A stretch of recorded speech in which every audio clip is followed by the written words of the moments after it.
जब Indian streets में Pulsar, Apache और ड्यूक जैसे 150 से 200 सीसी के बाइक्स अपने डोमिनेंस के लिए कॉम्पीट कर रहे थे और हर एक बाइक प्रॉमिस करते थे power, mileage and a slice of freedom, उसी वक्त एक जापानीज मोटरसाइकिल कंपनी ने इंडिया में इंट्रोड्यूस किया अपने गेम चेंजर को, the Yamaha MT-15, a naked warrior with a street fighter spirit. अपने aggressive look, advance features and unmatched performance के साथ इस बाइक के लॉन्च होने के कुछ ही दिनों में इस बाइक ने जैसे मार्केट में आग ही लगा डाला और आज MT-15 अपने क्लास में सबसे पॉपुलर बाइक बन चुका है, राइडिंग एक्सपीरियंस को रिफाइन करते हुए। लगभग 4 साल तक मैंने इस मशीन को उसकी लिमिट्स तक पुश किया। क्या यामाहा MT-15 अपने हाइप पे खड़ा उतरा? तो मेरे जॉब मिलने के लगभग 1 साल बाद मैंने एक बाइक खरीदने का सोचा। मैंने तो सोचा था दूसरा बाइक लेने का, लेकिन जब मैं शोरूम गया तब मुझे एक दूसरे ही बाइक से प्यार हो गया। और ये लगभग 2021 का बात है और मैंने इसको डेली कम्यूटर के हिसाब से भी यूज़ किया है। मैं बीच बीच में छुट्टी लेकर चला जाता हूँ ट्रैवलिंग के लिए। मुझको तब पड़ा था ये लगभग 1,75,000 का और अभी ये 55,000 किलोमीटर्स हो चुका है कंप्लीट। तो अभी मैं इसका लॉन्ग टर्म रिव्यू देने वाला हूँ कि इसका अभी कंडीशन कैसा है और मुझको क्या क्या बड़े खर्चे पड़े हैं इसको लेकर और इसकी क्या अच्छी अच्छी बातें हैं। लेकिन उससे पहले मुझे अपने बाइक को वॉश कराना पड़ेगा क्योंकि इसका हालत थोड़ा ख़राब है।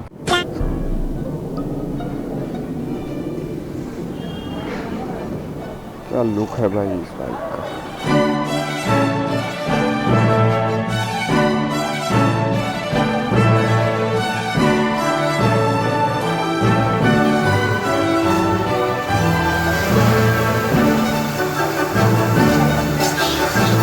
तो ये अपना हो गया है बाइक क्लीनिंग कंप्लीट।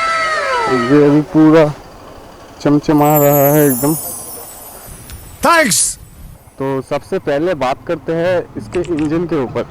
जैसे कि आप लोगों को पता है MT-15 155 सीसी का है, उस हिसाब से 200 सीसी के रेंज तक MT-15 से अच्छा इंजन मुझको अभी तक नहीं मिला है। मतलब इतना स्मूथ, इतना पावरफुल, कहीं भी चल जाता है एकदम, कहीं भी। माउंटेन्स पे चढ़ाई पे तो भाई ये BMW 1200 जैसा नहीं चढ़ेगा, लेकिन भाई 155 सीसी के हिसाब से बहुत अच्छा चढ़ाई किया है टीरेंस पे। खतरनाक रिवर क्रॉसिंग्स भी किया है इस बाइक पे और इंजन तो इस हिसाब से बहुत ही बेहतर है। Time to time mobile change करते रहना चाहिए। मैं मोबिल भी कभी कभी लेट से बदल लेता हूँ, लेकिन फिर भी भाई मेरा अभी तक साथ दे रहा है। इंजन में अभी तक कोई प्रॉब्लम नहीं आया और इंजन इसका एकदम रिफ्रेश है। और भाई इसके बाद आते हैं हम इसके हैंडलिंग एंड ब्रेकिंग के ऊपर। तो ब्रेक जैसा कि आप देख सकते हो बहुत ही अच्छा है। इसका सामने ABS मिलता है लेकिन पीछे में ABS नहीं मिलता है, लेकिन फिर भी बाइक के वेट के हिसाब से ब्रेकिंग बहुत ही बेहतर है। बात करें इसके हैंडलिंग तो भाई इससे अच्छा हैंडलिंग मुझको आज तक नहीं मिला। तो मतलब क्या ही मज़े आते हैं इसको मार्केट में कूदाने में,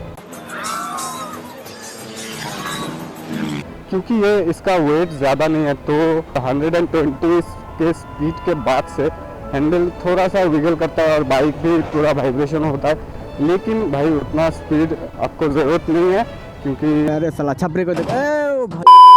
और अगर बात करें इसके कंफर्ट की तो भाई कंफर्ट में थोड़ा नीचे आता है क्योंकि इसका सीट जैसा कि बहुत ही छोटा है। तो मैंने इसके ऊपर कोई कवर भी नहीं चढ़ाया, तो ऐसा हुआ कि मेरा सीट बैठते बैठते थोड़ा स्लिपरी टाइप का हो गया है। तो अगर मैं पीछे बैठता हूँ तो स्लिप करके सामने तरफ आ जाता हूँ। अगर आप पिलियन को लेकर ट्रैवलिंग करने का सोचते हो तो आपको दिक्कत हो सकता है। मेरे जैसा अगर चिकना पतला 2 बंदे हैं तो फिर चल जाएगा भाई। इससे ज़्यादा होने से भाई ये हक देगा, क्योंकि भाई सीसी भी देखना पड़ेगा, ज़्यादा सीसी का भी नहीं है। तो अभी हम आते हैं अपने तीसरे पॉइंट पे, जो कि बहुत ही ज़्यादा ही लोगों का सवाल रहता है कि MT-15 को लेके लॉन्ग राइड्स पे जा सकते हैं कि नहीं। देखो लद्दाख जा चुका हूँ मैं इस बाइक को लेकर, तो आप सोच सकते हो लद्दाख में कैसे टीरेंस होते हैं। ये बाइक ट्रैवलिंग के लिए भाई एकदम परफेक्ट है अगर आप सोलो कर रहे हो तो। और बाइक ज़्यादा बड़ा भी नहीं है, पावर टू वेट रेशियो भी परफेक्ट है इस बाइक का। भाई ट्रैवलिंग आप कर सकते हो इस बाइक पे, बहुत ही मज़ेदार होगा इस पर ट्रैवलिंग करना। मैंने भी बहुत मज़े करे हैं भाई। मैंने लगभग 20 दिन में 5,500 किलोमीटर का ट्रैवल किया है इस बाइक पे। इस बाइक को आप एक बार में 400 to 450 किलोमीटर तक चला सकते हो एक बार में। उसके बाद इसका पेट्रोल ख़त्म हो जाएगा, फिर आपको पेट्रोल फिलअप करना पड़ेगा। और उसके बाद बात करते हैं इसके मेंटेनेंस का खर्चा कैसा पड़ता है। भाई देखो, मेंटेनेंस आपके ऊपर है कि आप बाइक का ख्याल कैसे रखते हो। मैं भाई एकदम रगड़ के चलाता हूँ और बीच बीच में सर्विसिंग अच्छा खासा दे देता हूँ। यामाहा का पार्ट्स का कीमत बहुत ज़्यादा है भाई।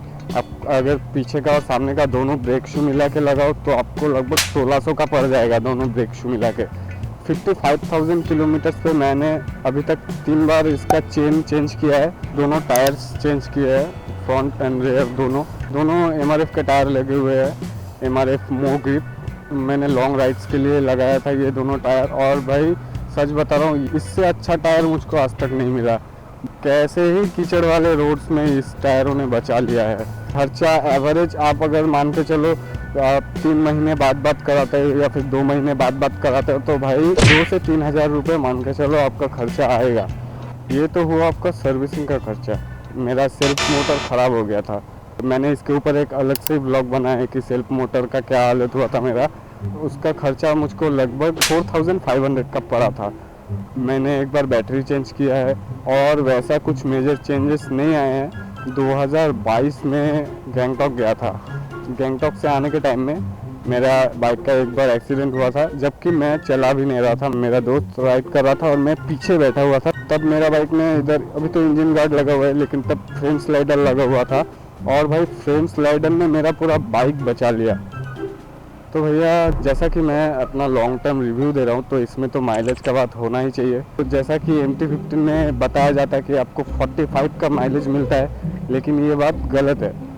आपको कभी कभी इससे ज़्यादा माइलेज भी मिल जाता है भाई। ये बाइक मतलब क्या ही माइलेज देता है। मैं जब डेली कम्यूटर जैसे इसको यूज़ करता हूँ तब मैं एवरेज पकड़ता हूँ, मुझको 40 का माइलेज मिलता है। 45 मिलता है लेकिन मैं 40 पकड़ के चलता हूँ। और जब टूर में जाता हूँ तब मुझको 47, 48 तक का माइलेज मिल जाता है। फिर भी मैं 40 ही पकड़ के चलता हूँ एवरेज, क्योंकि भाई थोड़ा कम ही सोचना चाहिए ताकि आप कभी दिक्कत में ना पड़ो। 55,000 किलोमीटर्स का माइलेज एवरेज बोलूँ तो 40 to 47, 46 भाई आराम से दे देता है माइलेज। तो इसका माइलेज बहुत ही बेहतर है। बाइक का इंजन अगर सही रहता है तो माइलेज भी ज़्यादा देता है। टायर में हवा नहीं रहने से भी माइलेज कम देता है, चेन खराब होने से भी माइलेज कम देता है। ये सब भी आपको ध्यान में रखना पड़ेगा। तो भैया अभी जो नया MT निकला है उसमें बहुत सारे नए फीचर्स दिए गए हैं। जैसा कि मेरे इसमें USD फोक नहीं है क्योंकि ये BS6 2001 का मॉडल है और नया जो बाइक है उसमें USD फोक दिया गया है, जो कि बहुत ही अच्छा बात है। और मेरे इसमें डेल्टा बॉक्स स्विंगआर्म है और अभी जो नया मॉडल निकला है उसमें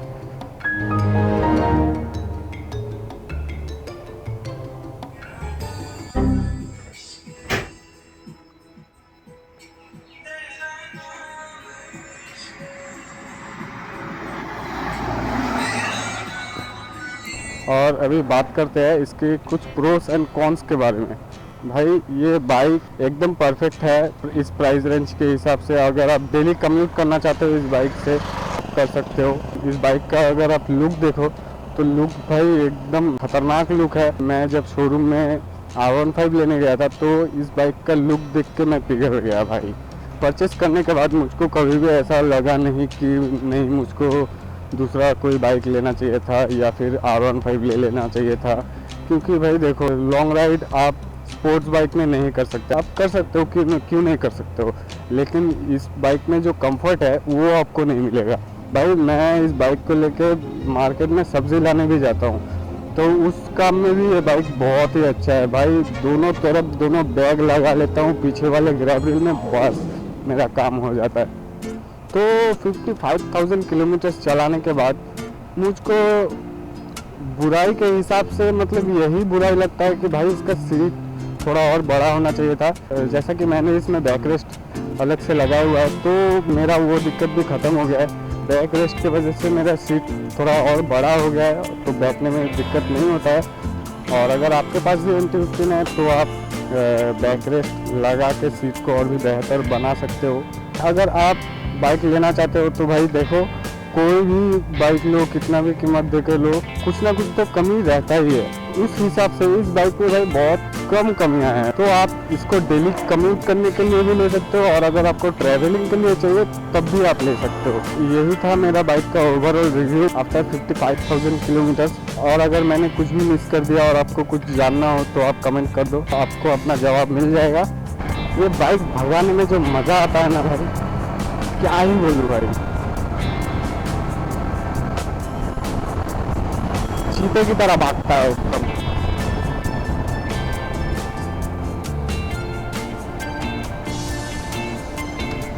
तो फिर मिलते हैं आपसे अपने अगले वीडियो पे, एंड राइड सेफ।